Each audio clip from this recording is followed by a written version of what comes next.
Arestado ang isang 33 anyos na lalaki matapos makipagbarilan sa mga pulis sa kahabaan ng Sinilyas Street, Barangay 8 sa Caloocan City, bandang alas 4:20 ng madaling araw.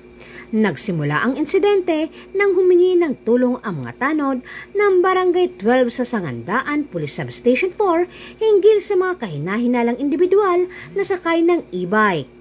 Nang habulin, bumaba ang mga sospek at nagdangkang tumakas.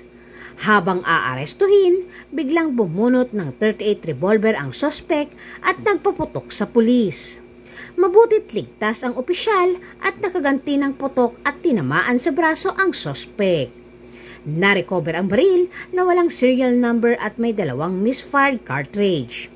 Dinala ang sugatang sospek sa ospital habang tinutugis pa ang kanyang mga kasamahan. Sasampahan naman ng kasong attempted homicide, direct assault at Republic Act 10591 o Comprehensive Firearms and Ammunition Regulation Act ang mga nahuling sospek.